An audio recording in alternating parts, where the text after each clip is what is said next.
SP in Albert Hall. But due to the pandemic, we had to change to an online format. You'll usually find us here every day on Wednesday, normally around 1 p.m.,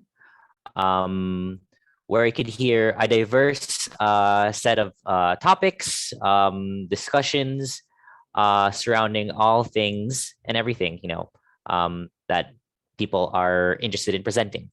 But before we move any further, we actually have a couple of announcements. So I think, Anna, you have an announcement to make? Yes, thank you, JJ. Just one announcement from me. The CAPI conference is now open for submissions of abstracts. The deadline is on October 20. There is a registration fee upon acceptance, and the conference itself will be held on December 4 online. There is the theme is moving archaeology in the Philippines forward amidst crisis. Okay, so we hope that a lot of the archaeologists and even the cultural heritage enthusiasts will join this conference. All right. I think also Dr. Victor Paz has an announcement. All right. So last time we announced the antiquities, and today it's going to be sent to the library, to the ASP library. So fascinating articles inside, always a big range. Just to remind people, and the copy of the library of the Yanse. Plan to write a book review. That's how good it is. The urge to write a book review. And the last time we excavated in Intramuros, we bought the last set copies of these two fascinating publications of Intramuros administration on Damian Domingo and on ivory images in their collection, I think. No? But it is well made, well produced, very, very nice plates. Another important contribution to the growing collection of our library. And of course, it's all welcome to be used by everyone, especially our new students. So it's important that people realize that we have a very good library. And so the moment that you pass by the ASP, at least, even during this pandemic, you should visit the library and make use of it. Thank you very much. Yes, thank you for mentioning that, Sir Vic. Yeah, even throughout the pandemic, I believe you could request books on hold so that you could pick it up, or request scanning of certain chapters. So definitely take advantage of that in this online space. But now let's turn to the main event for today, and that is the Binalot talk by our friends at Nayong Filipino Foundation. Our speaker is Sir Jess Emmanuel Jem, aka Jem Espina. He is a researcher with a background in history and social sciences. He graduated with a bachelor's degree in history and is currently pursuing his master's degree in history, both have been done and being done at UP. His primary research interests are contemporary Philippine history, especially during martial law and post-martial law period, and heritage studies. His previous work includes research for the International Community on Monuments and Sites, or ICOMOS, Philippines, and Human Rights Violations Victims Memorial Commission. His latest works include the studies on conservation in tourism, the utilization of music heritage for cultural tourism, and the well-being and green space aesthetic in urban parks. Before everything else, I would also like to announce, to introduce Dr. Laya Boquiren, who is the head of the DED of Nayong Filipino, and she can introduce the Research Institute to give a background and context of the talk that will be happening right now. So just thank you. Yeah. I almost forgot that, Anna. Yes, thank you so much for the warm introduction and for all those listening to us. So just to put things in context, the Nayong Filipino Foundation has not been fulfilling its research mandate for a long time. Okay, so in 2019, when we started revisiting the mandate of the Nayong Filipino Foundation, PD 37/1972, we saw that a huge part of it is devoted to research and some aspects of it devoted to training. So that's when we started bringing the idea to the Board of Trustees um, that it is not just a park, no? Because for many years, Nayong Filipino Foundation was known to the public as a park and just a park, as if all its programming and procurement revolved around building a park and uh, cultural tourism, cultural displays. No, nothing wrong with that, but we're forgetting that a huge part of the mandate is really for the creation of knowledge products in PD 37/1972. So when the former executive director, Attorney Kay Malidong, led the Nayong Filipino Foundation and gathered several of us to think of the initial programs, the Research Institute was thought of as the program that will answer the requirements of the GCG. The GCG is the commission that oversees all government-owned and controlled corporations in the Philippines and sort of checks whether these GOCCs are keeping up with their targets for the year, and if they don't, well, it can soon lead to dissolution. No? So that's how important the role of the GCG is. No? So we were all gathered around 2019, and in 2020, other technical advisors joined us. These were initially Cara Garilao and Kate Tantuico, also a product of the ASP, who were initially part of the team of the Research Institute in 2020. And then when Kate Tantuico eventually left to pursue her law practice, no, for a, I think it's a private company, uh, Kate Lim Kate Lim joined us um, around January 2021. She transferred from the Cultural Leadership Institute. She used to co-head the Cultural Leadership Institute with Tasha Quintanar, and then she decided she didn't want to head a program anymore, and then she became part of the Research Institute program as a senior researcher. So no, we were just overwhelmed with the kind of work that had to be done since we were catching up. No, and the term of the president is soon to end, and the executive director is coterminous with the president. So we only had less than 2 years to implement the rest of the programs and projects that we had. So initially, the direction of the Research Institute was being led by Attorney Kay Malilong, and initially, the kinds of topics for knowledge products to be created by the Research Institute program centered on sustainable tourism, ecotourism, heritage tourism, and the creative industries. So it was that broad. It was meant to serve the nation at large and the Department of Tourism. And so after May 2021 this year, we received feedback from the Office of the Secretary of Department of Tourism. This was around June 2021. So we received questions such as, why is it not doing research? Why is it not limiting its research on the park? No, so from then onwards, Jem and Sarah were already part of the Research Institute program. We had to recalibrate the kind of research projects that we were to pursue for the rest of the year. No? So Jem and Sarah are actually at the tail end of their contracts as researchers for the Research Institute. No? So after October 8th, there will no longer be any researchers in the Research Institute program.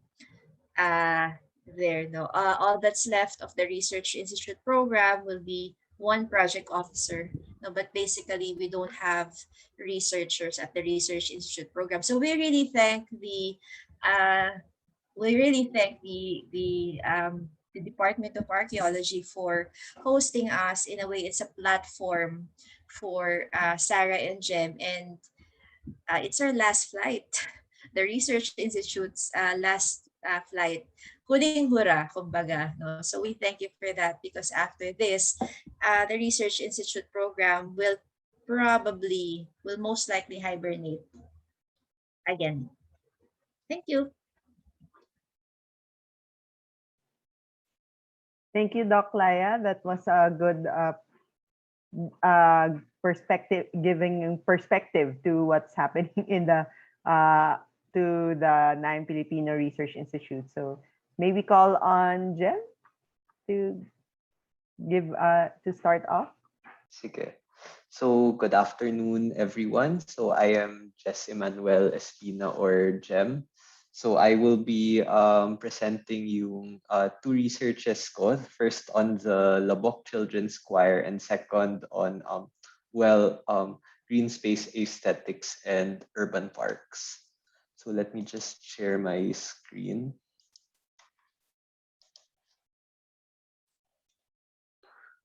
Okay.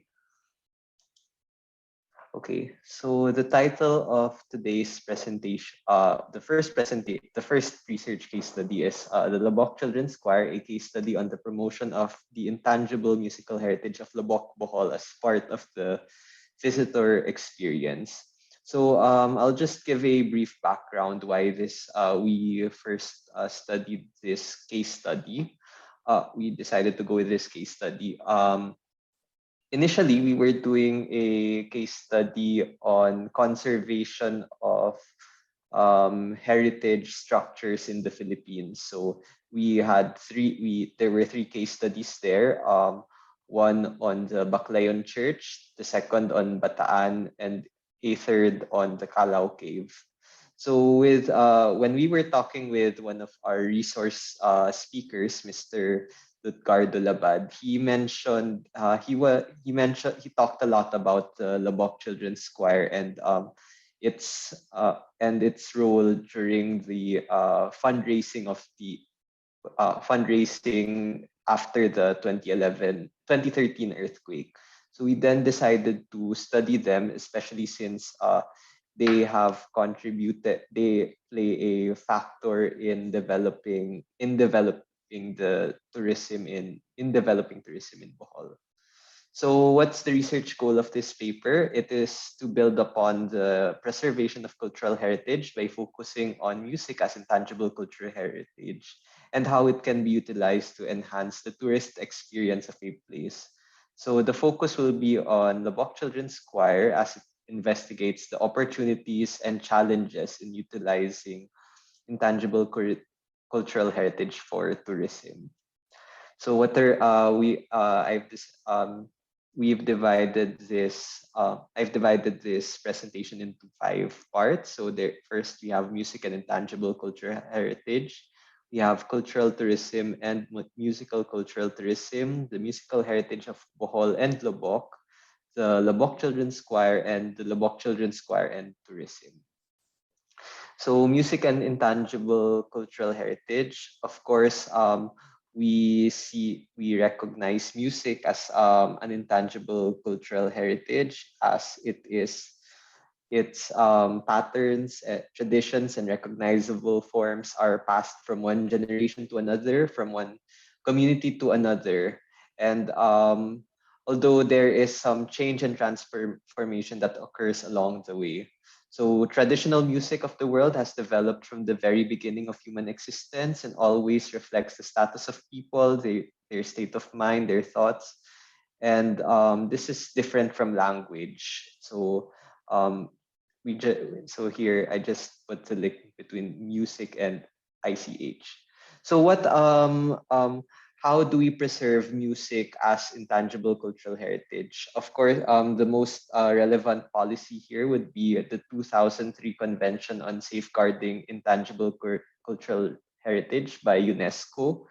So it laid down the specific action plan in protecting ICH at the international and national level. So there are different among the pa- um, among the types of traditions that should be protected here are oral traditions and expressions, performing arts, social practices, rituals, and festive events, knowledge and practices concerning nature and the universe, and traditional craftsmanship. UNESCO, in developing the framework for their policies in protecting ICH, they talk about two aspects of how we should preserve it. First, the physical aspects. So, for example, in the case of music, we have the instruments, we have recordings, and the like.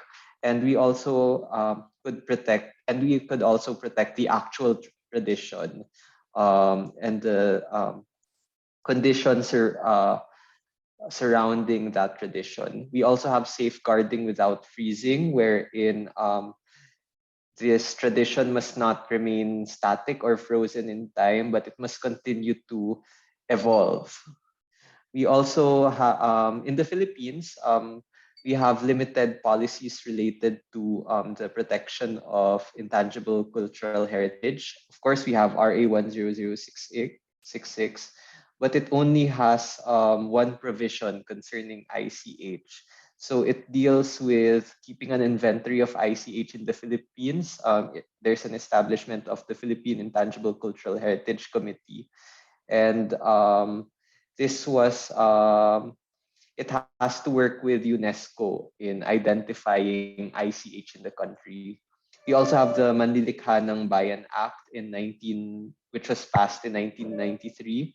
So it recognizes people, distinguished individuals who have contributed to the preservation of their local traditional cultures.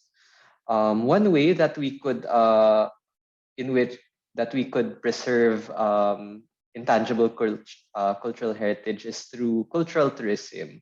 So here, as flashed here, it's a type of tourism activity in which the visitor's essential motivation is to learn, discover, experience, consume the tangible and intangible cultural attractions or products in a tourism destination. So there are different factors that in which we could enjoy cultural tourism. Also, here we have Nayong Pilipino's sustainable tourism framework. So there are different factors that we have to consider in order. Cultural tourism must still be sustainable in a sense na the different factors and communities are involved. So we have the environment, economy, natural heritage, cultural heritage visitors, local residents, and communities. Of course, the benefits of cultural tourism are immense. They create jobs, they increase tax revenues, diversify the local economy, they build community pride and heritage, increase awareness of a site's or area's significance. So, however, there are issues that surround this. One, we have sustainability. Um, if we continue the use of cultural, we have if sustainable. Okay, wait. So of course, we have sustainability, cultural heritage, culture. If cultural tourism isn't policed, of course it could be damaged in the long run and destroy the authenticity of a cultural phenomenon if not taken cared of well. And also, if it's not sustainable enough, it will become reduced to just a mere performance. Of course, there's another related to this. It can then be reduced to being frozen in time and space, like a museum display, and also we have commodification and the commercialization of culture. So what are the bad things? Of course, with cultural tourism, commodification can of a of an intangible cultural heritage for cultural tourism can be destroyed. Like for example, in China, with the Ka minority group has this musical tradition called the Big Song or Galao. So what happened was that distortions occurred with the songs, and they were processed for artistic content. So, however, commodification and commercialization could also bring, if done well, it could benefit the community. So, like also in China, we have the dong music. Although it has evolved, that there are now Mandarin versions of it. It the the authenticity of the tradition wasn't lost, and it was really they although there have been alterations, at the tradition was still preserved, as there's still the authenticity that the villagers say that is still there. Okay, so we have to in developing policies related to cultural tourism, we have to bear in mind different factors such as enhancement and preservation of heritage, economic development and employment, physical and economic regeneration, strengthening and or diversifying tourism, retaining population and developing cultural understanding. So commercial operators, planners, policymakers have a wide ethical responsibility to review the utilization of culture, ensure meaningful strategic policy, and adequate management to their sites. So for now we move on to the next part on Bolanon and Lobocanon culture. Prior Spanish colonial accounts mentioned that Boholanos really that music really played a role in the different facets of life of the Bolanons. So this includes religion, work, play, death, and even in the preservation of genealogies.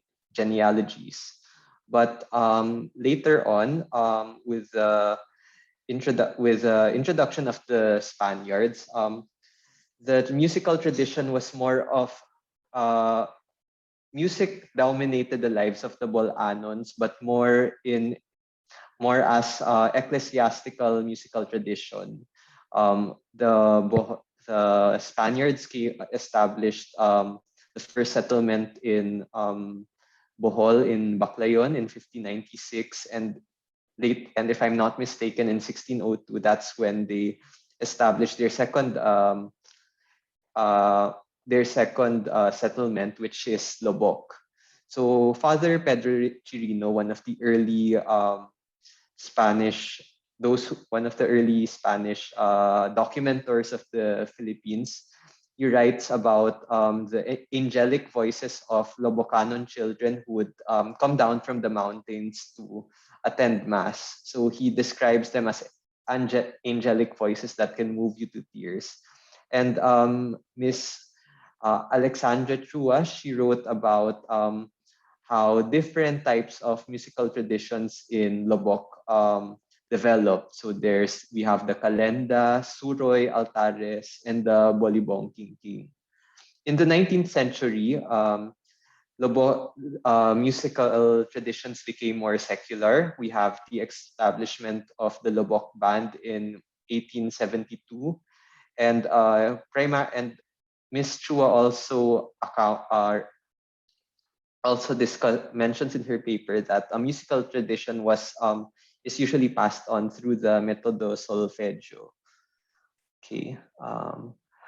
Later on, the metodo solfeggio, that this was one way of learning music, and right now. And during in the 1980s, we see the establishment of the Lubbock Children's Choir by Alma Fernando Taldo. So initially, the reason why the choir was established was number one for Lubbock Central Elementary School to have a school choir, and second, one of the policies developed by First Lady Imelda Marcos was one of the programs developed by First Lady Imelda Marcos was the NAMSIA, so National Artist, so that's National Music Competition for Young Artists. So the choir kept joining. Initially, they when they first joined in 1980, they placed third, but it was only from 1993. It was in 1993 when they first won the national competition, and they've won two more times since then, which is why they are now at the Hall of Fame. In 1995, the choir was discovered by Lutgardo Labad. So he's one of the pioneers of PETA, and then he was so moved by the choir's voices that he decided to he organized a concert, the choir's first international concert on Angel's Wings from Bohol to the World. Since then, the Lubbock Children's Choir has brought prominence to the country when they won the 6th International Folk Song Choir Festival in 2003 and the Tolosa Choral Competition. They placed third in the Tolosa Choral Competition in 2011. And they've also played a part in preserving the musical heritage of Lubbock and Bohol. They performed the Misa Baclayana, which was discovered. It's a 19th century mass composed for the town of Baclayon, which was rediscovered in the late 1990s by Miss Alexandra Chua. And in 2008, they also returned to the United States by participating in the Encuentro Filipino, a research on Filipino-Spanish music. So Ms. Taldo really makes it a point to teach the children about the musical heritage of Lubbock and Bohol, as these folk songs are a regular part of the choir's repertoire. For Lubbock Children's, for the LCC and tourism, it so happened that in the tourism master plan of Bohol, it talks about they mentioned that 2004 was a key date because this was the beginning of the tourism boom in the province. So sakto in 2003, that's when the choir won their first international competition. So tourists started pouring in to listen to them. So they would usually visit. The typical experience was that tourists would contact Miss Alma Taldo. They would have their performances during. They would listen. The tourists would listen in during practice, and these are given for free because Miss Taldo really believes that the kids should really give back, should be able to share their talent and give back. So this happens on a regular, although it doesn't happen daily, it happens on a regular basis, and the tour operators would contact Miss Taldo if they could pass by, since in Bohol there are different tourism circuits. So the thing about Lubbock, it's on the way to Chocolate Hills. So on the way back to Tagbilaran, people would usually stop by the Lubbock to listen into the Lubbock Children's Choir, and they would talk about the musicality of the choir, how this was the highlight of their tour for the day because they were really moved by the choir's performances. Although however, the Lubbock Children's Choir also performs at the Bellevue Resort, weddings and other engagements. So for these types of engagements, they are paid. The only rule for Miss Alma for these performances is that they must not happen on a school night, because because of course the studies of the children come first. They usually the choir also partners with the LGU in entertaining guests in the town. So Lubok, it must be noted, has a lot of Lubok has a lot of what's the term? A lot of tourist attractions that can be found in the area. So of course um, we have the floating river cruise.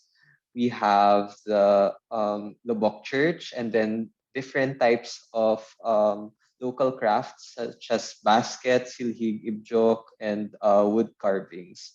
And in there's all they have a place where they could perform. So this is the Lubok Children's Palace, which is managed by the LGU. So whenever there are people who could whenever there are guests in the town, usually that's where they would be invited to perform. Meanwhile, the tourism master plan of Bohol cites the Lubok Children's Choir for having this unique musical tradition. And usually they receive support from the tourism and the arts office of the Bohol provincial government, which is the Center for Culture and Arts Development.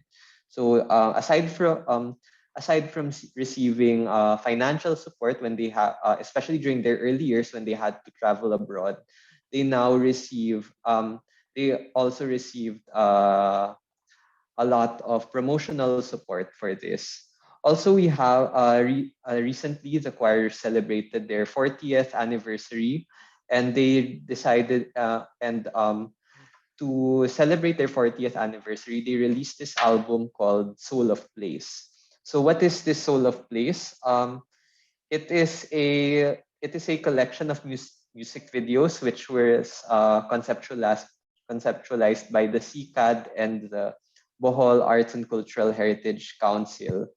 So it not only celebrates the anniversary of the choir, but was geared towards the promotion of Bohol's values as a tourist spot. So it's also it was of course this was done.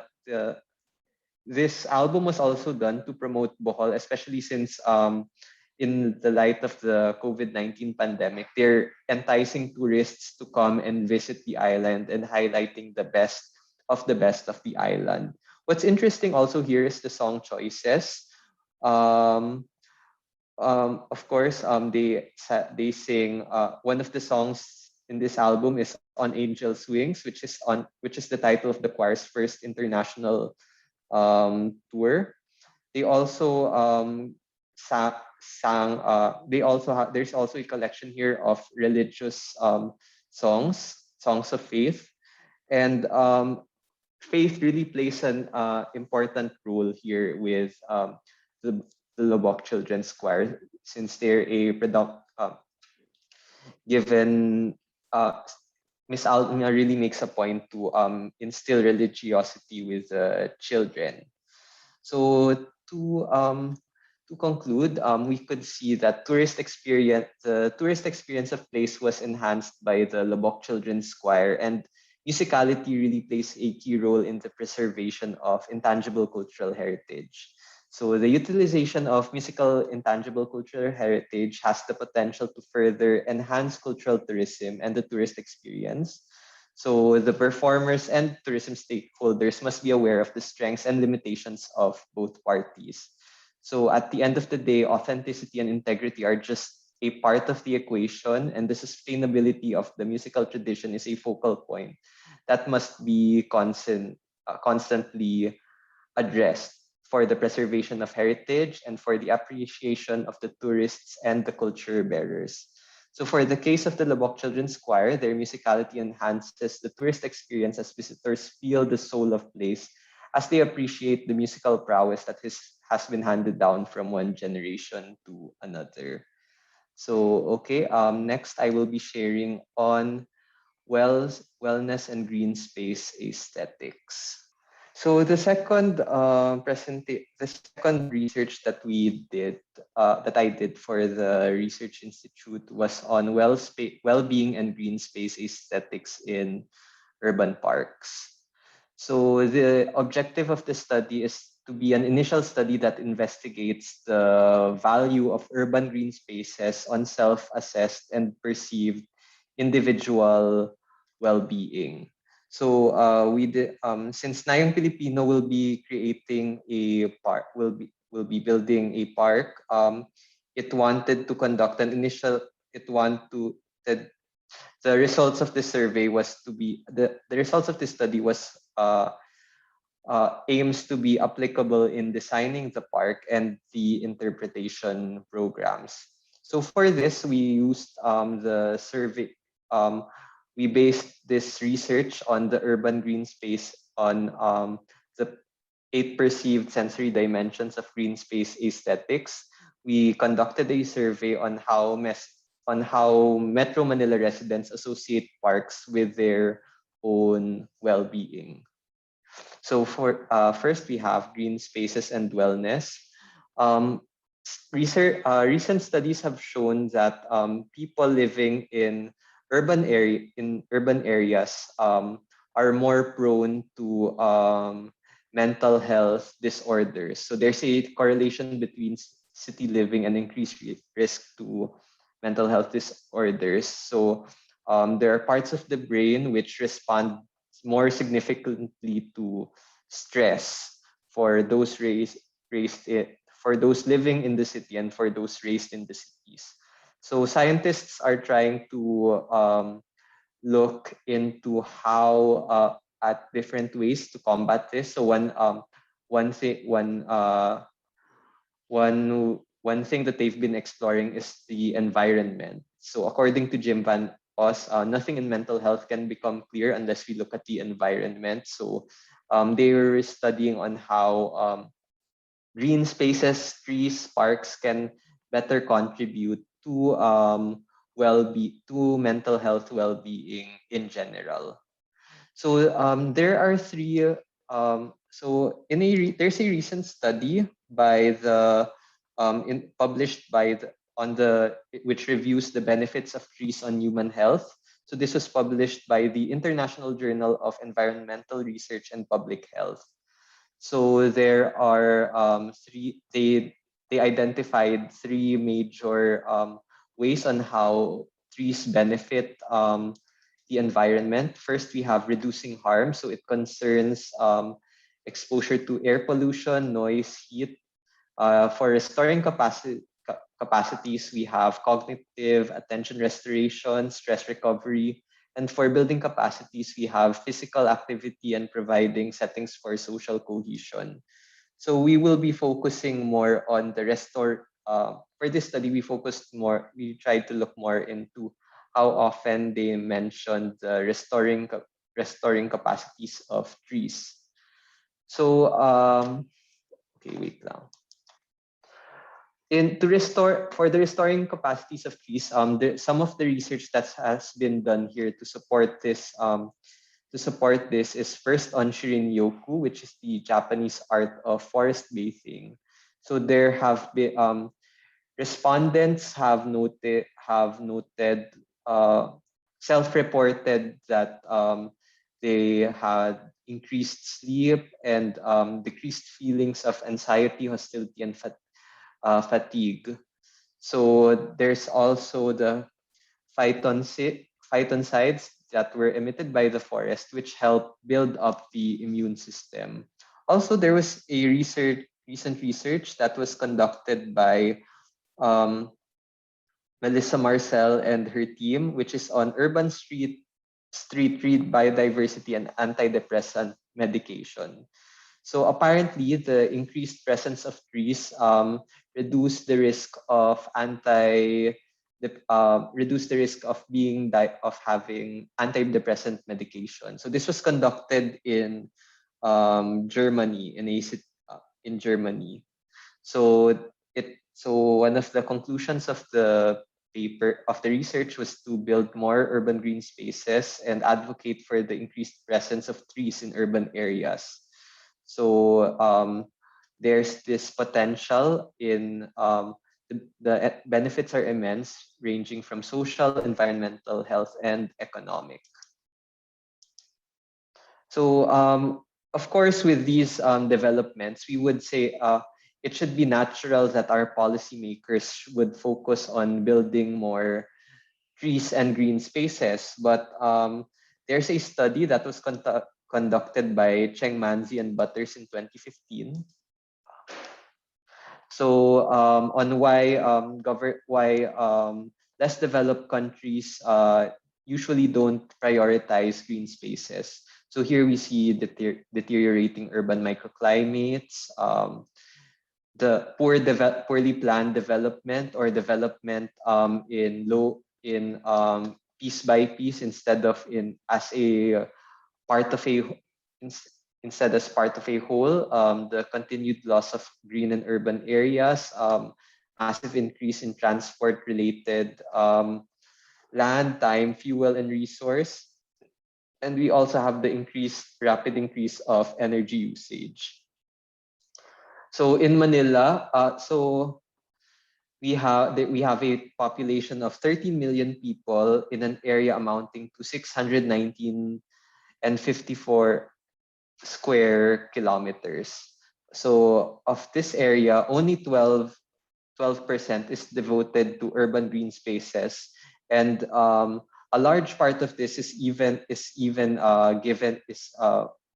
to cemeteries or memorial parks. So there's only 5 in Metro Manila. There's also 5 square meters of green spaces per person. So this is below the world's standards of 9 square meters of area per person. There's also we have seen the proportion of open space per people decrease per 1,000 people, fall from 0.9 to 0.2. So these problems are really alarming concerning the use of green spaces here in the country, here in Metro Manila. Sorry. So of course there are policies that have been made that call for the protection of public and open spaces, like RA 7160, which is the local government code.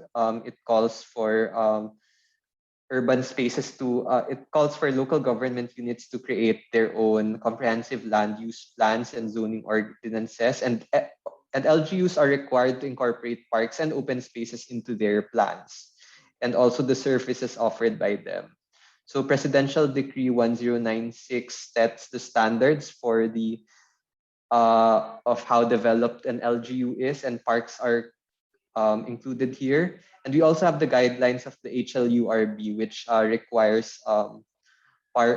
requires LGUs to plan and build parks and open spaces. But unfortunately, I don't think that is enough given the current loss of green spaces here in the country. So one of the agencies that's supposed to protect parks here would be the National Parks and Development Committee. And aside from the NPDC, we also have the Nayong Filipino Foundation. So according to Presidential Decree number 37, part of the mandate of NPF is to establish parks and recreation centers for the promotion of tourism in the country. So the NPF Park in Pasay was opened in 1970, 2 years before PD number 37 was established. So with the initial Nayong Nayong Filipino Park, which is the first of its kind, not only in the Philippines, but I guess in the whole Asia as well.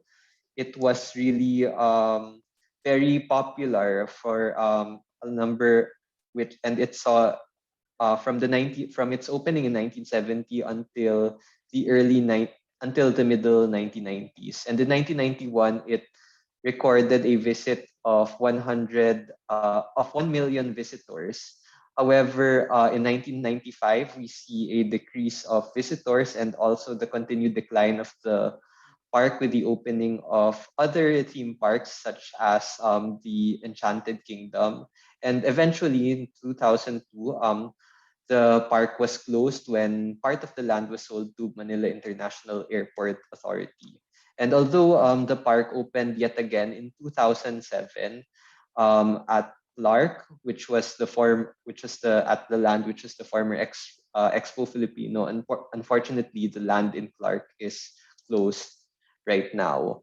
Aside from, in spite of this, when the Nayong Filipino Park was closed in 2002, they were given land in Parañaque in exchange. So this is where they wanted. This is where this park was is located. The location of this. The park is located specifically in Parañaque at the new Seaside Road in Entertainment City, which is also near the Las Piñas Parañaque Critical Habitat and Ecotourism area. So this land that was given in exchange is 15 hectares large, although 7 hectares will be utilized initially in building NPF Cultural Park and the Creative Hub. So so next we go to the when Nayong Filipino was developing the plans for the park, they held these series of talks called the Umpukan sa Nayong, and they were saying that it should be a space for biodiversity conservation, and it talked about the possible directions of the park. So it also emphasized the cooperation of various sectors of society, especially of the people within the area. It talks of a 5 A's of framework for parks, which was attraction, activities, amenities, accommodation, and access. But these talks didn't talk about the 8 perceived sensory dimensions, which is a tool which was developed to identify the most important perceived qualities of urban green spaces. So these 8 perceived sensory dimensions, they were identified based on a series of studies from 1984 to 2018. So these sensory dimensions, they are usually the most preferred qualities that people would want to see when they visit parks and urban green spaces. So these 8 in a paper released earlier this year by Jonathan Stoltz and Patrick Gran, they identified these 8 perceived sensory dimensions as the natural, cultural, cohesive, diverse, sheltered, open, serene, and social qualities. So natural qualities, these are it shows the natural environment as it is. People would want to see biodiversity such as trees and plants, greenery. Cultural would show human intervention in the park, such as fountains, walkways. We have the cohesive quality, which shows that the structure and design of the park is somewhat related to each other. And we also have the diverse quality, which shows that there are different types of species or different structures that can be found in the park. There's the sheltered quality, the fifth quality, which shows that people visiting a park would want to be in a safe and enclosed environment, which contrasts with the open quality where one can have an open space with a view or they could roam around freely. Serene quality, I guess it's very self-explanatory, calm, tranquil environment, while the social quality is whether the space is conducive for interaction among people. So one thing that can be noticed with these qualities is that they are some are related to, some seem very much related to each other. They seem diametrically opposed to each other. Like for example, natural and cultural, cohesive and diverse, sheltered, open, serene, and social. While some are more related to each other than the rest. Like, for example, we could group natural, cohesive, sheltered, and serene together, while we could also group cultural, diverse, open, and the social qualities together. What's also interesting to note here is that these qualities, there are some qualities which are much more preferred over others, and such as the serene quality, which is much more it's been identified by previous studies as the most sought out quality. So several studies have also been made around the world concerning their preferences of the eight perceived sensory dimensions. So it has shown to have universality and applicability worldwide. So unfortunately, in the Philippines, there has not been such a study. So Nayong Filipino decided to, with the RI, we decided to create a survey tool that targets residents of Metro Manila. So there were 5 parts for this survey. The social demographic factors, introduction of the 8 PSDs, and the exploratory questions on park perception, the Metro Manila parks and the 8 PSDs, and urban and urban park preference in Metro Manila, and the perceived sensory dimensions, and the proposed Nayong Filipino Foundation Urban Forest Cultural and Creative Hub. So this survey was distributed via the Nayong Filipino Foundation's Facebook page, which has a total of 10,726 followers. So there were a lot of limitations in carrying out the survey, and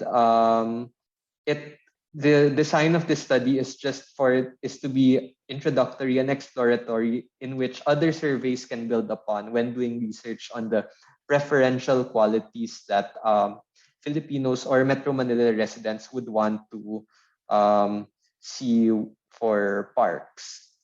The survey was conducted from September 3 to 15, 2021, which yielded 202 respondents.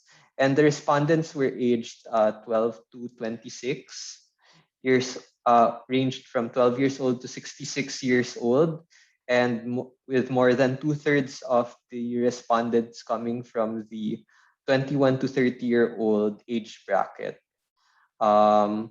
In terms of occupation, most of the almost 30% said that they're students, while others were employed in the business sector, the education sector, and or as government employees. Residents were their monthly incomes ranged from usually were from 10,000 pesos or below. This was the biggest factor. This was the biggest percentage, and in terms of educational attainment,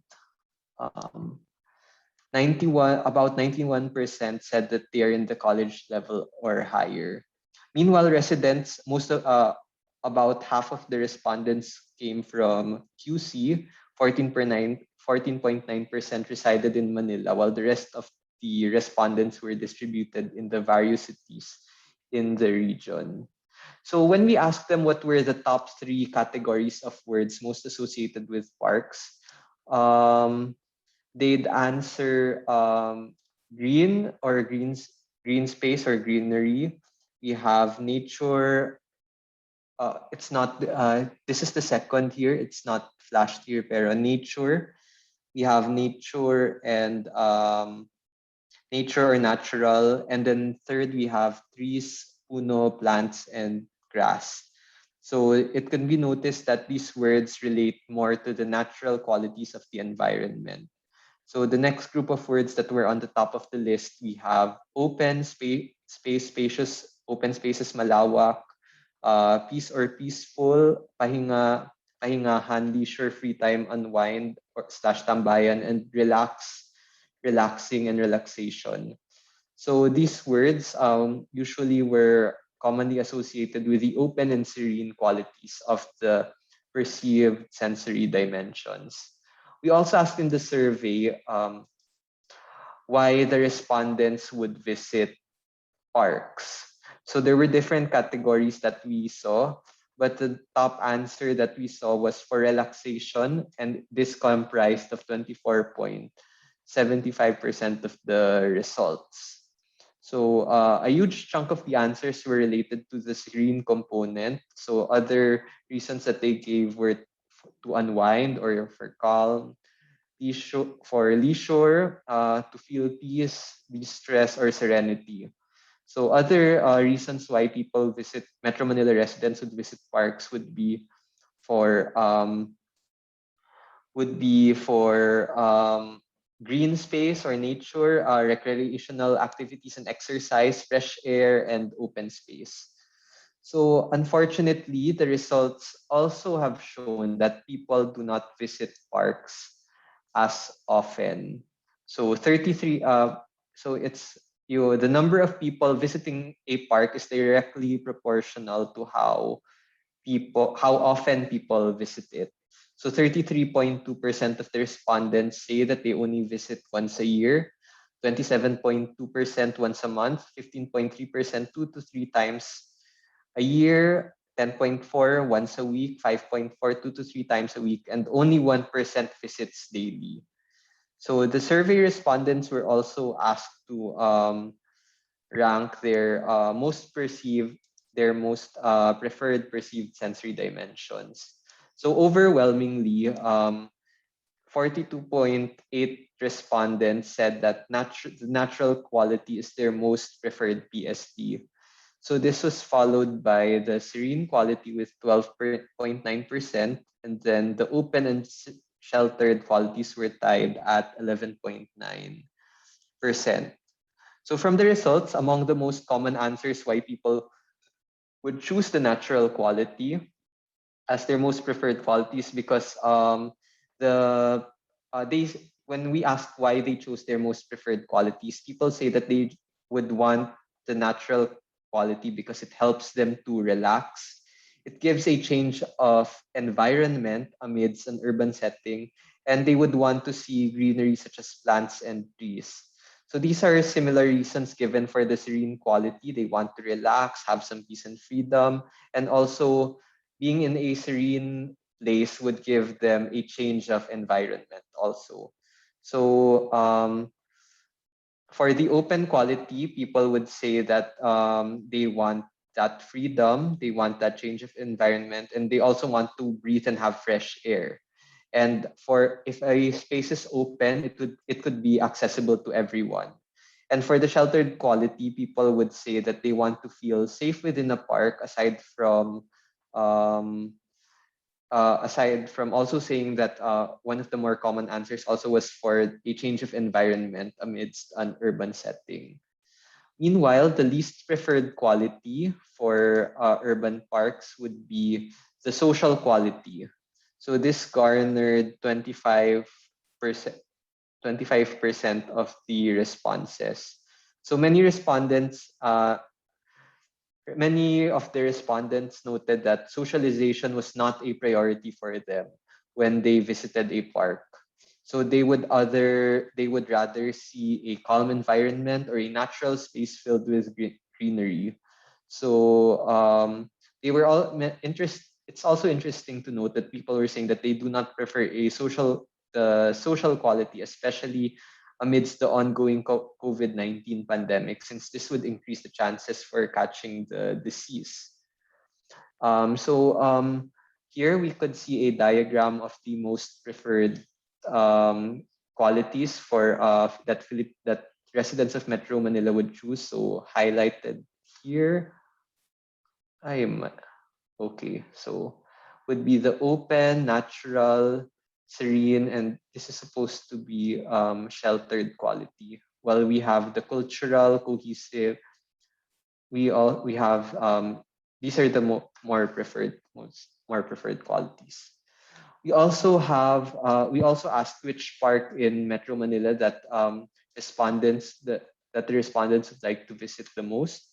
We have the Rizal Park and Quezon Memorial Circle and the Ayala Triangles as the most preferred parks that they would like to um, visit.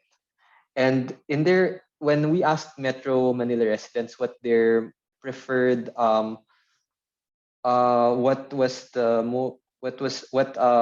what perceived sensory dimensions can be found in their favorite park, they would usually identify the open quality, the natural quality, and the natural quality as the most common qualities that they would see when they visit their favorite park. So accessibility also plays an issue in visiting their favorite parks. Again, almost half of the respondents say that it takes more than 30 minutes for them to travel to their favorite park. And this is consistent with a previous question on how often they visited their favorite park. So they usually say, almost half say that they visit their favorite park once a year. So respondents do not visit their favorite park as often as they could.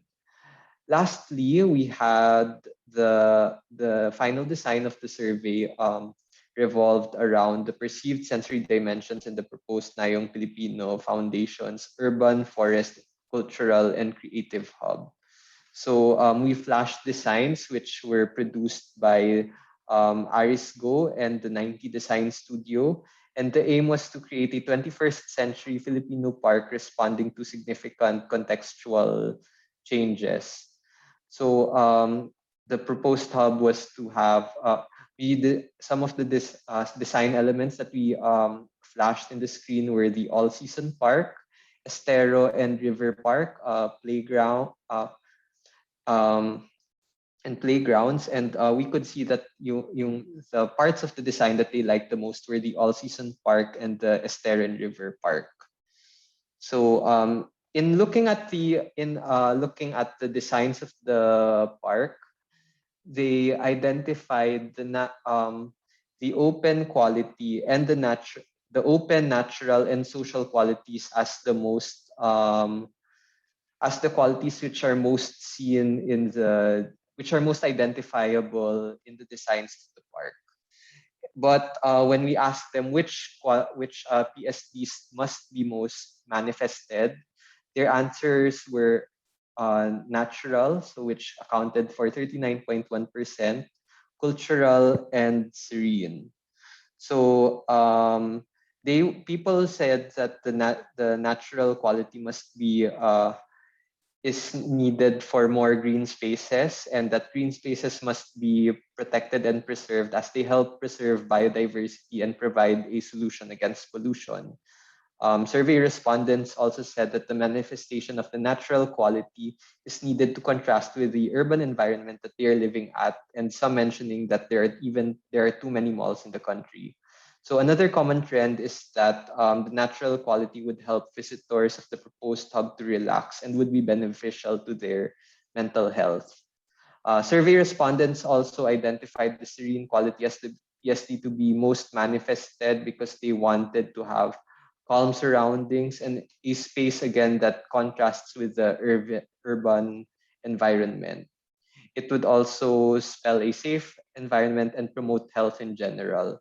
While those who answered for the cultural quality, they said that the Nayong Filipino Park is going to be a cultural park, and as a cultural park, it would give relevance. It would contrast with other parks. It would distinguish itself from other parks as that are used primarily for green and open spaces. Whereas the Nine Filipino Park, it would be a park for it would also give meaning given the previous functions of the park in Pasay and in Clark.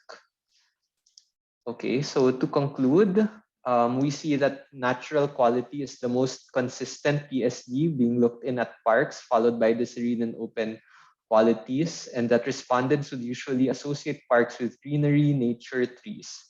So this could be one reason why, this could explain why respondents would want to see this PSD in parks.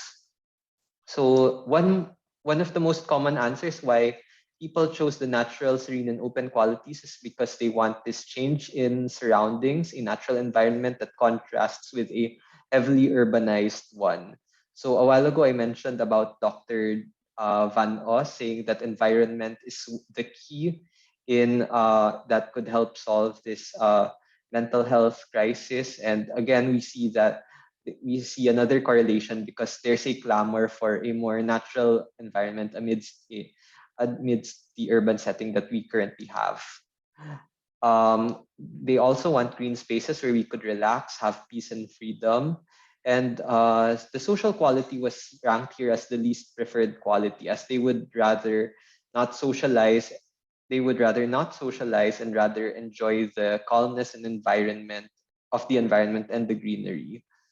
So this is very consistent with a study. These preferred social qualities, they are consistent with a study that was conducted in Iran, where they identified the serene nature and sheltered qualities as the PSDs that positively affect stress restoration, while the social and diverse qualities which may negatively affect it. So alarmingly, we see that parks aren't as visited. Largest percentage of those visiting parks would be once a year. So this opens up the issue of accessibility. Again, we saw from the statistics a while ago that accessible parks only account for 12% of the space. The space in Metro Manila and the space of green areas is well below the world standards. And with the number of, and also we really need our public officials to, with that being said, we really need our public officials to rethink their policies for green spaces and develop long-term plans that may help them in enhancing the overall well-being of their citizens. So, okay. Thank you. That is all. So, ayun. Thank you very much. Thank you so much, Sir Jem. Just as a reminder to all our viewers, so for the part 2 of this, there's going to be another part of the Nayong Pilipino talk on October 27. Miss Sarah will give this talk, and hopefully a lot of you will also attend. But in the meantime, we can start with our discussion sa 2 researches na very interesting na ginawa ng Research Institute na pinresent ni Jem or Jess ba? Tama ba? Jem po. Yes. Jem. All right. Okay. So Miss Sarah, you're good with October 27. But can you please No problem po. All right. Pero let's all have a discussion. If you want to have if you have any questions regarding the 2 very interesting research, marami akong kachika at the background. We're talking about the researches already. You can put it on the chat, or you can directly PM me or si Arturo, who we will be moderating the questions, or you can press the reactions button at the bottom, and you can raise your hand, and then we'll call you if you want to ask any questions. All right. So thanks for that, Jem. Ang galing ng talk mo. Si Dr. Paz is, do you have a question, sir?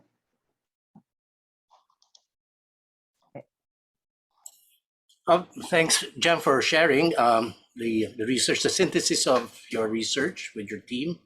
I was just wondering about the Lobok. Well, I have the Lobok choir. Do we have data on their social background? I mean, the children come from the entire Lobok society, or are they the more affluent ones, or the more educated ones, or are they the ones from the center of the town, or are they represented across?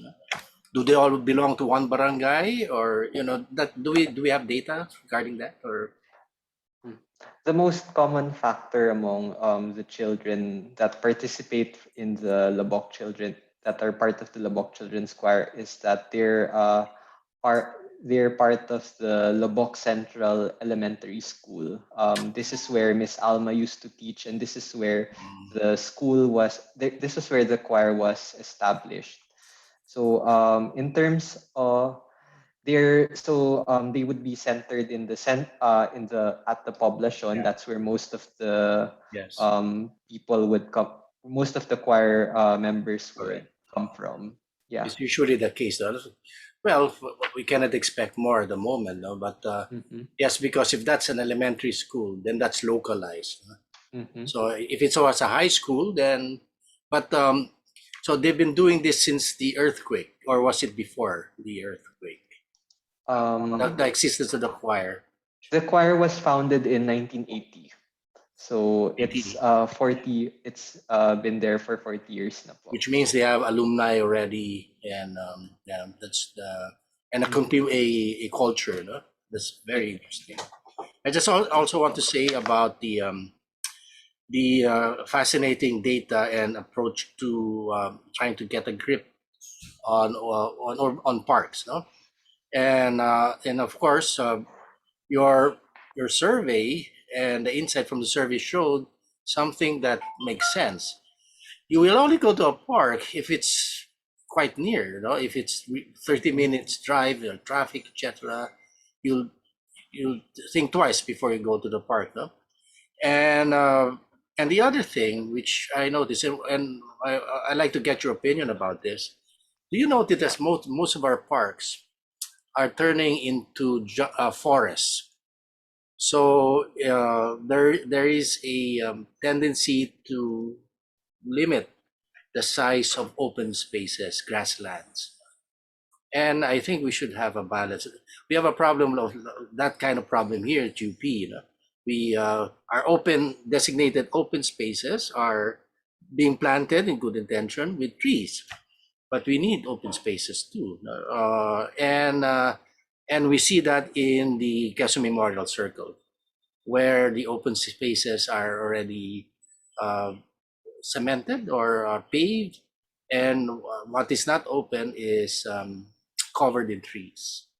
What's your thinking about this?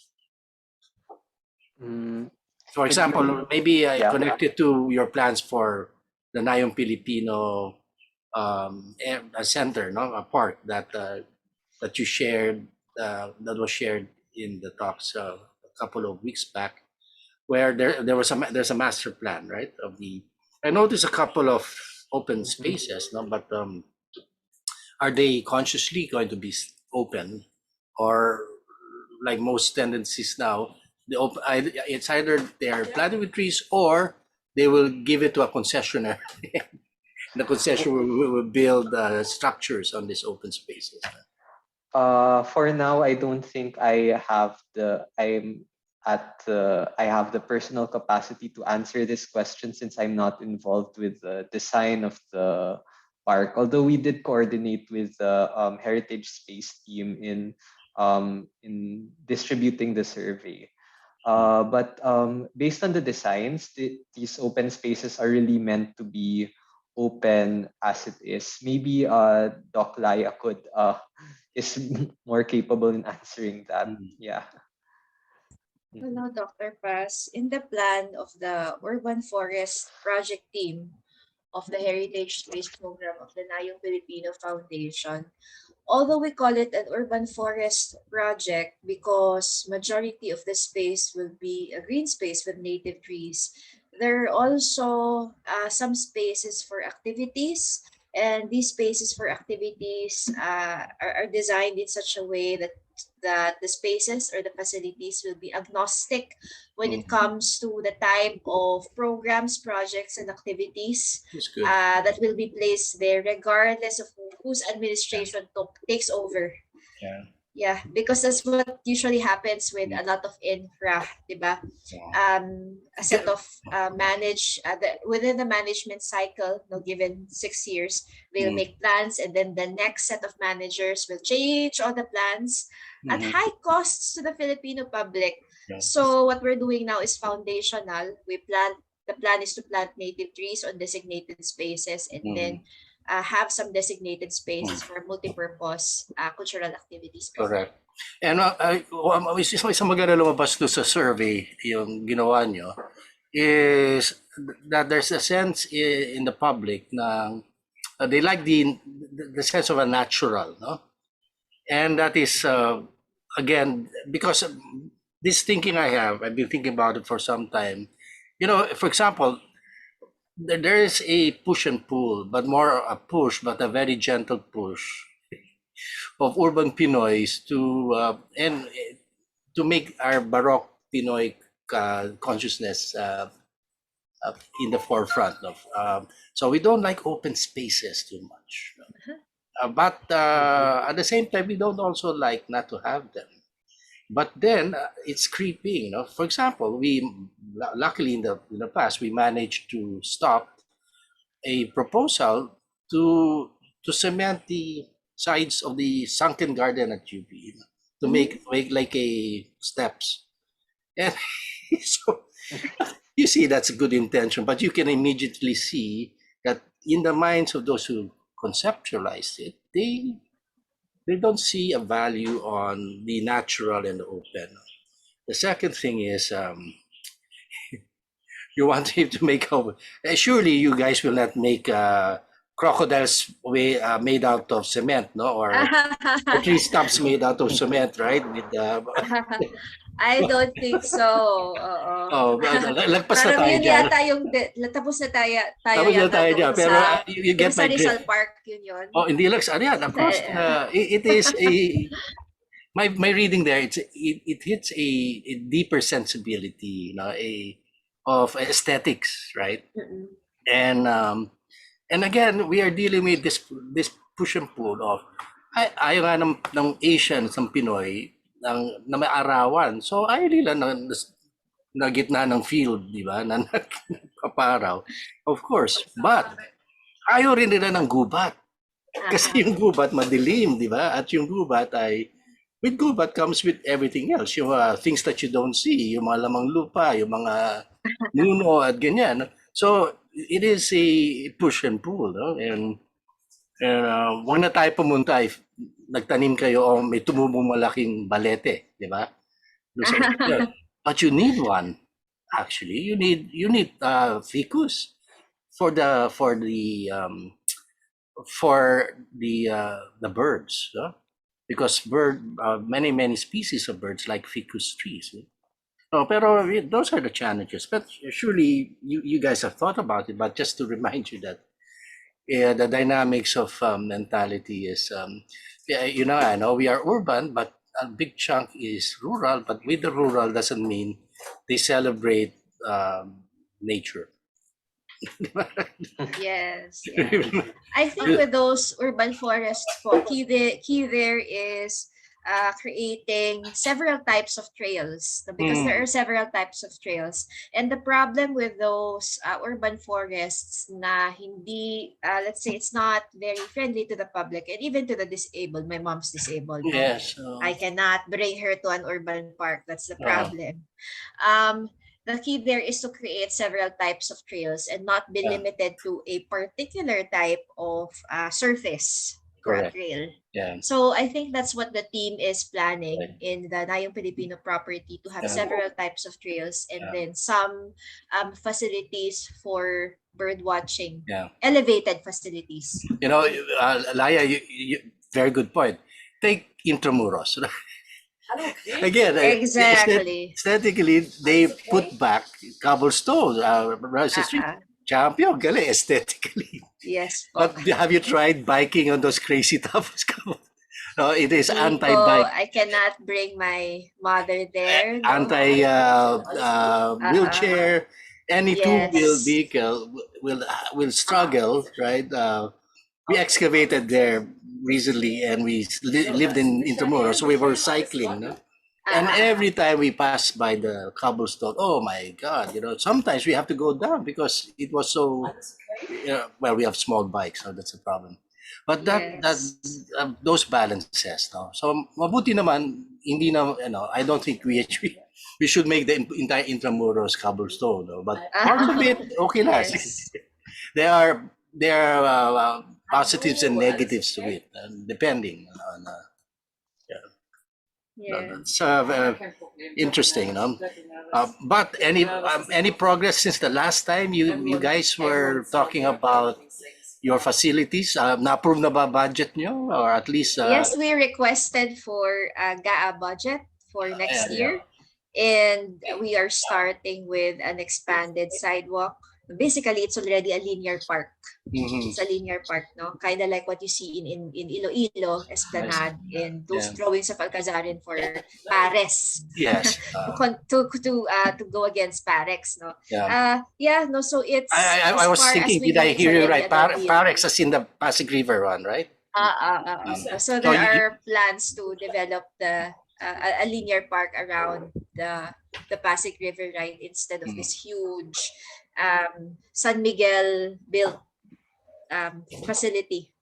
Yes. Yun. So ganun po, linear park siya. That's what will happen next year. And the reason why we ask for only a small amount for next year, it's because of the procurement law. The procurement law slows down a lot of planning, no, and implementation activities. Tagal po talaga sa gobyerno. Maybe we should revise the procurement law. Ayun po. Sir, you're on mute. Sorry. Naka-mute po kayo, sir. Yes, I said you're preaching to the choir. We know exactly what you mean. We know exactly what you mean. I wanted to ask rin regarding this, and siguro same point rin sa binanggit rin ni Sir Vic. So Jem, when you talk about open spaces, kasi may mga yung konsepto, in my observation lang siguro to na when we talk about open spaces, parang may concept ng covered courts. So it's still closed but they're open. Pero when they talk about open, parang pumapasok na yung may study about sa geography yata or sa I forgot where na nagsabi na yung mga ang napapansin niyo sa Pilipino ay when it comes to design, it's baroque. Parang it has to be filled in.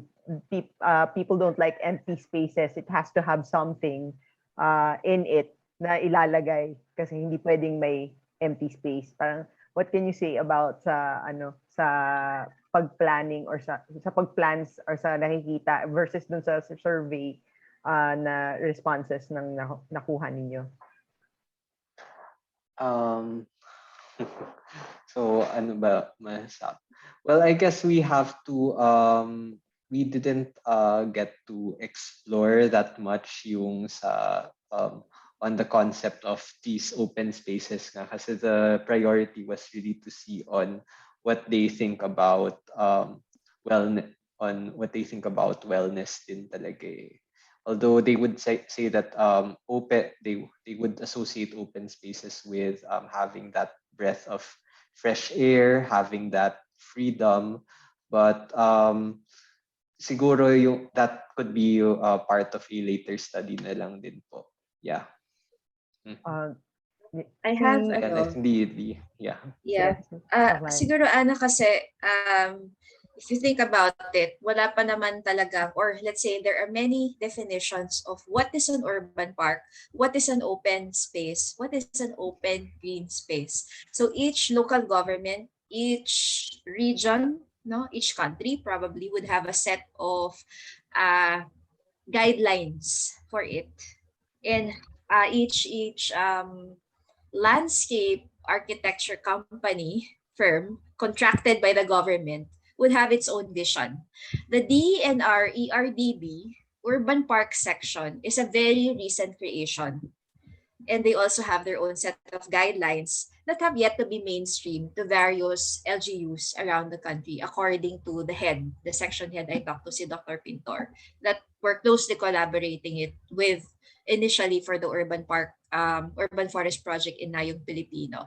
Now, the thing is, a group of people in Congress led by Tof de Venecia are trying to lobby for a national parks administration, no? With several, again, no, government agencies to oversee that and implement that. The problem is, how do you implement that and how do you cascade that? No? Kasi it will just be one administrator for all urban parks in the country. That's very problematic kasi wala pang guidelines. Wala pang development guidelines na nabubuo. No? So that's very murky. Kasi nga iba-iba ang concept, no? Like you tell me na ang gusto ng Pilipino, yung, ano to? What's your term? Yung closed? Oo. Correct? Yung mga Kaya closed sila but pupunta open. ng SM. Closed but open. Kaya sila pupunta ng mall, di ba? Kasi doon closed but open eh. Kagaya sa Ayala, di ba? O doon, you have a sense of security, no? Pero concrete siya, no? We had a consultation about that many months ago, no? And then the idea of urban parks is that it's a basic human right also. But then the biodiversity conservationists asked the question, paano naman yung mga ahas? Paano naman yung ibang species? I mean, humans lang ba yung may karapatang mag-recreation? And it was a very good question, kung tutuusin. Yes. Babalik dun sa... yes, sir. Yeah, connected dun. Well, dun naman sa, maganda dun sa land nyo, ay may marshy parts naman talaga dun. No? And in the marshy parts, we don't expect people anyway to gallivant in it. No? So, there'll be real good spaces as, what do you call this, for wildlife to prosper, even snakes. No? And ganda nga kung may buhaya, pero wala na. No? But the other thing is, I think I realize this by experience. You have to be very careful about your contractor because the thinking of accessibility for the what do you call this, for people in wheelchairs, no, are talagang afterthought lang. No? And if you look at a lot of the access to wheelchair access, hindi talaga hindi kakayanin ng wheelchair person yun. Minsan yung or masyado mataas yung sidewalk. So my point is sidewalk construction, accessibility to the disabled is not ingrained in many of our contractors. So once you start your construction, you just make sure that the people who really are doing the construction, they are doing the right thing. Ano lang yan, again, when all these roads we have here were cemented, you had a contractor who made the sidewalks, no? And the sidewalks ay kung magkamali ka, mababali pa up ang yung ankle mo kasi mataas masyado, and then masyadong steep yung mga wheelchair access areas. Lower speeder. Ang iniisip ko rin, so merong concept nga na may creeping in yung forest, pero do people like or when it comes to open spaces, do they like more yung mga curated or yung the manicured lawns, the manicured parks? So baka yun yung naiisip at yun yung when you ask doon sa research, kasi at ang goal yata naman ng Research Institute ay so you do research and then ma-implement, may implementation part ba after nito? I would say that kasi every organization managing a heritage place or even a site close to supposedly a buffer zone of the La Papachea or Las Piñas Parañaque wetlands should have a research program doing research not just on the site, not just on the place, but on management decisions to inform management decisions down the line. So kailangan ganon. That's the intention. Kaso mag-hibernate na yung Research Institute. Pero it's a good research rin. Is this going to be given dun sa DENR? Kasi this one, yung research ni Jem? No, we Mhm. will submit it to the management, to the Nayong Filipino Foundation and I the see. Department of Tourism. All right. But after we do, the ball's in their court. Okay. So it's up to tourism to It's up give to the them to information implement. to. Okay. Kasi kung may parks na sa under tourism, and then they can collaborate with DNR, and they should, because we're all Yeah. government institutions, so it should be it's Actually, the Department of Tourism is one of those agencies under the National Parks Administration, supposedly. It used to be the UPDA, Urban Parks Development Authority, pinalitan, no? And then they're lobbying for it. Department of Tourism is under that.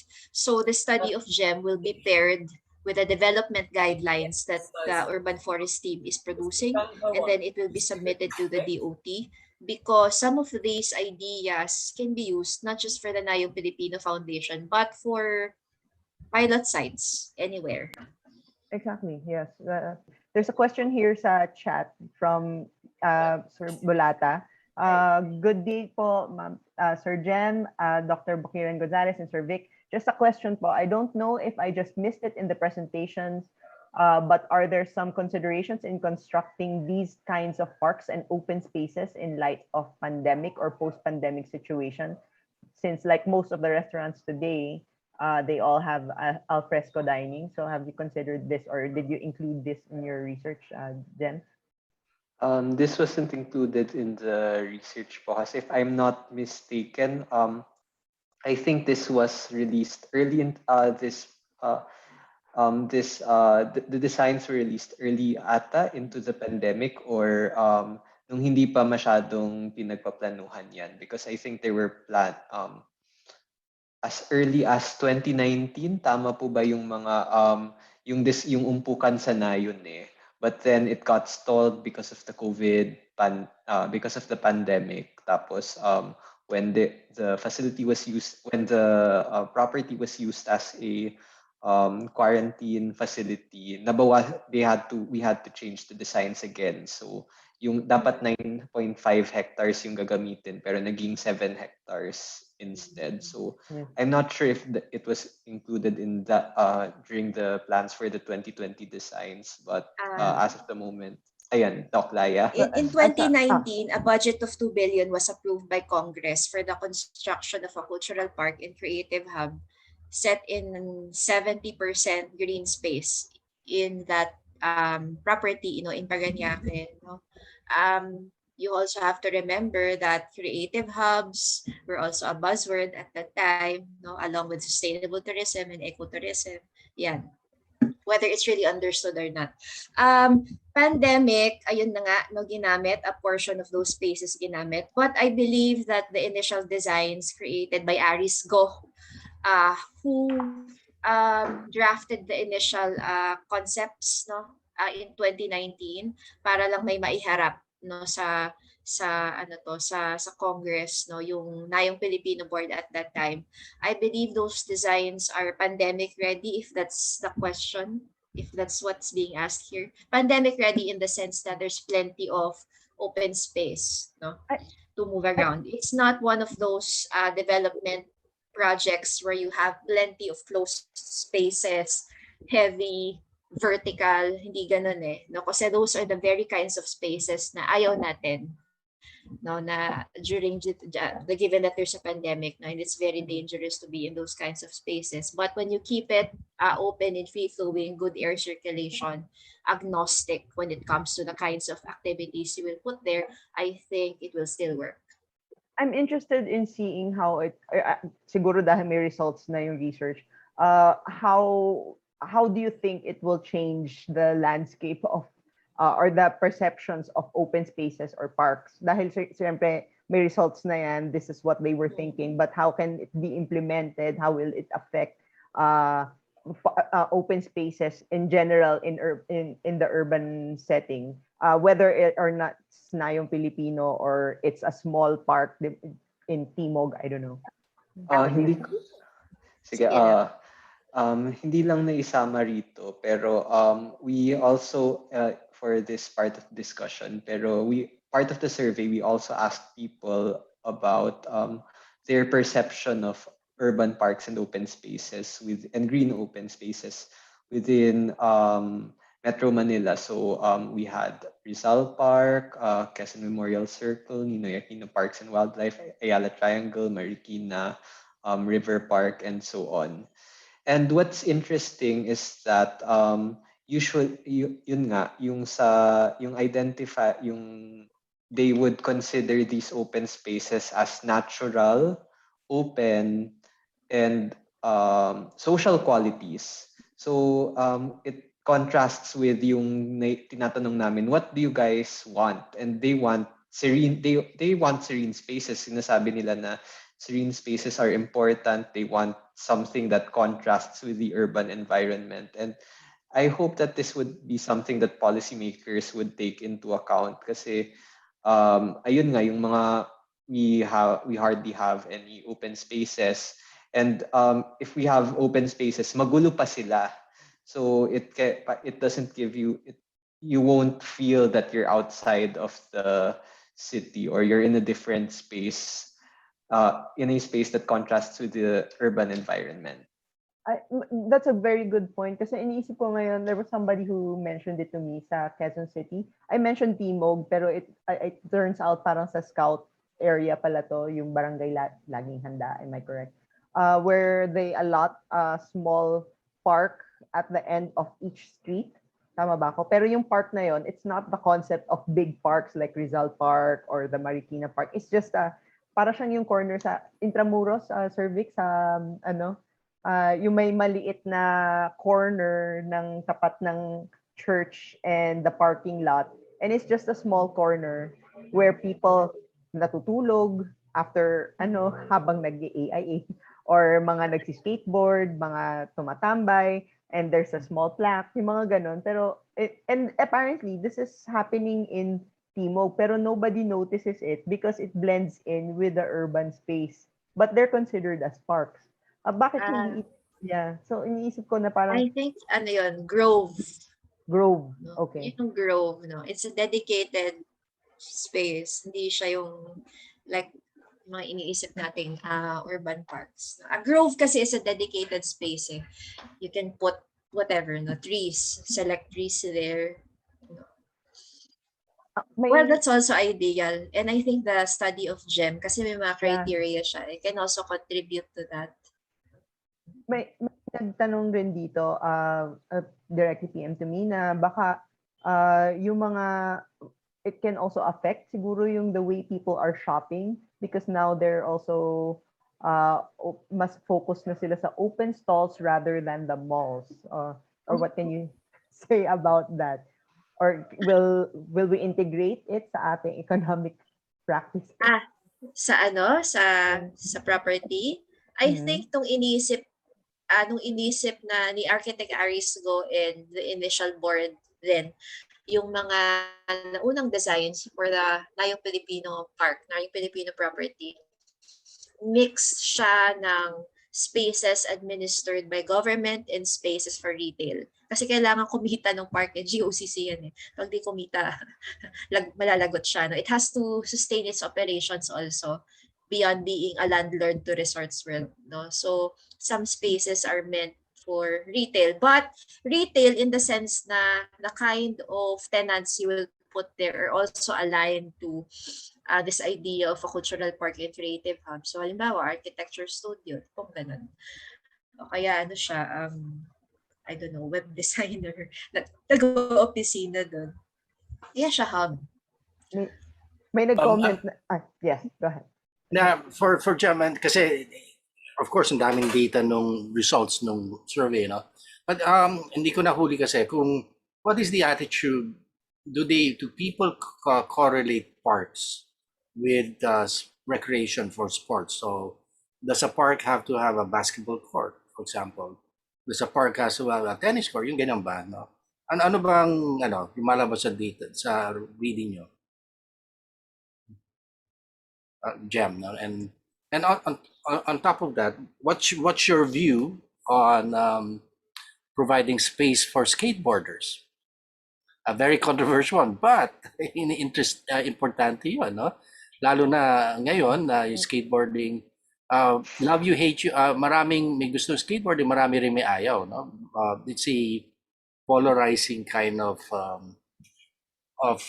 recreation activity, but I'm surely if enough space, everyone can be Yeah, it can accommodated. work. Yeah. But mas importante yung basic question ng how do we How do we integrate it? do Pinoys first perceive parks as a good park is a park where you have a basketball court, right? Parang ganun ba? O yeah, tennis court. Ano ba? May ganun bang nakita kayong ano? Actually, konti lang nga po yung, now that you mentioned it, most people when we talk about parks usually dapat may well, at least in our setting, no, may covered court or may basketball court. Yun yung nagiging substitute natin for parks. But Yes. dito, ang sinasabi talaga is natural. The top three answers were really natural, greenery, trees. Yeah. Then after that, we have yung sa to relax, to peaceful qualities, ganun. I guess that's another thing that we could, although there were some people saying that they go to parks to do various activities, pero that's not really that really wasn't at the top portion po eh. But there have been studies that talk about recreational activity, yung sa recreational activities, how they could help in more of sa building capacities naman for we could focus naman po siguro that on the building capacities of trees, because there's a study on the use of public open spaces din in Bangladesh, in Chittagong in Bangladesh, if I'm not mistaken, about how these can more be utilized. Pero siguro that could be explored in another study rin po. That's really Thank you great. for those inputs, Dr. Paz. No, baka sabihan ko yung team maglagay ng spaces for Pinoy Games. Pwede rin, no? Pinoy It's like, Games. sa Puerto Princesa ko lang nakita, yung park nila, yung central, yung plaza nila, may sipak takraw court.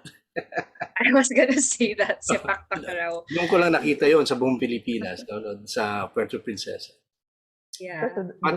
Pag-isipan niyo yung skateboard, baka naman pwede nyo.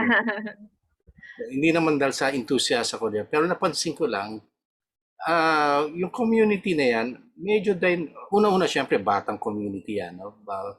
Pero napaka-creative na community, no? Yung skateboarders. No? Yun lang napansin ko din. And today, it's the right time dahil meron tayong skateboarder sa Olympics. Well, yun na nga. Pero kailangan planuhin talaga kasi maingay yan eh.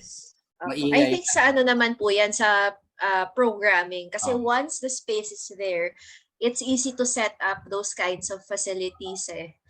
For example, sa QC circle, di ba, may pa-Zumba si Bistek. Tsaka yung mga exercise machines na outdoor. No, so, madali na siyang ilagay. Correct. And then, kada palit ng, alam nyo naman, ng administration, mag-iiba din siya ng direction. Kung gustong magpa-skateboard, I think nasa setup din yun. Kasi may mga nabibili ng ready na parang mga pathways. Mga pa-ganon-ganon. Opo.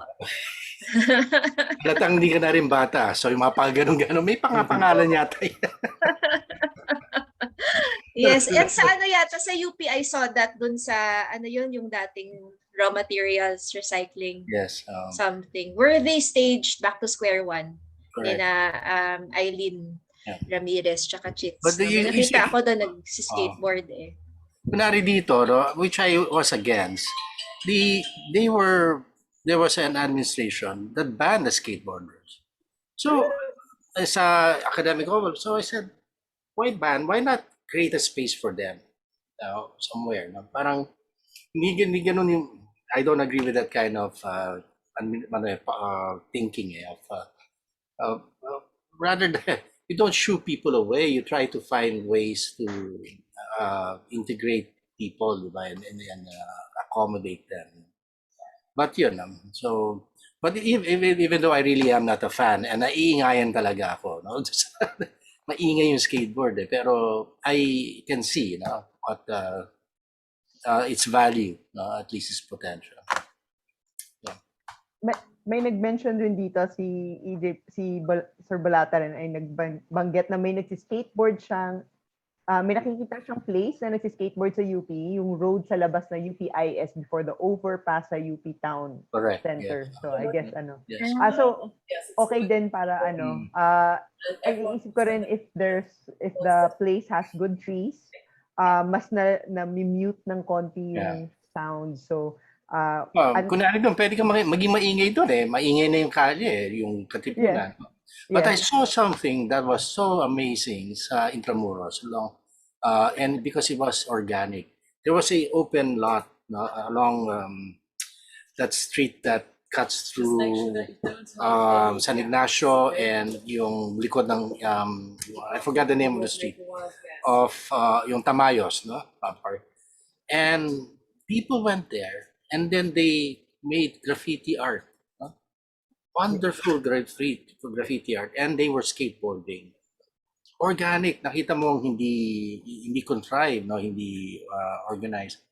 But wala na ngayon kasi ginawa ng yung bishop. Hindi. Ginawa ng sineel off at ginawa ng construction.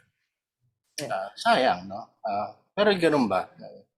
When you create a space, people will come, then they will manage it, di ba? Ang kailangan talagang bantayan dyan that they are not annoying others or disturbing them by noise pollution or whatever. And then speaking of income, then pwedeng gawing income generating. You can use the circuit, if you want, or for a certain fee, and then you can get people who have products that that they like.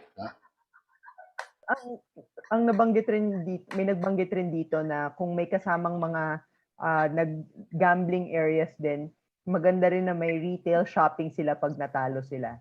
Okay. So maganda. Audience yun. Di ba show and market nyo yung mga gamblers di ba? Di ba gagawa kayo ng unang ng walkway? Walkway for retailers. Mas stress sila, bibili sila ng marami. Pwede na rin yun. Tapos may mga prutas pa, yung mga fruit-bearing trees, pwede na rin ibenta. Actually, we planted last week. We planted and parang nakaarangkada na, di ba dati we were stuck with the project. So last week, even prior to the lifting of the OP directive for us not to move in our property, nakapag-plant na kami ng molave, tsaka kamagong. Molave, kamagong, nara. So, na-start na namin yung tree line. Takes a long time though, yung cutting. Okay. Well, I think na magandang start para pa hindi rin na pwedeng sabihin na wala naman kaming tinanim dyan at nagsitubo lang ipil-ipil. So, we already planted.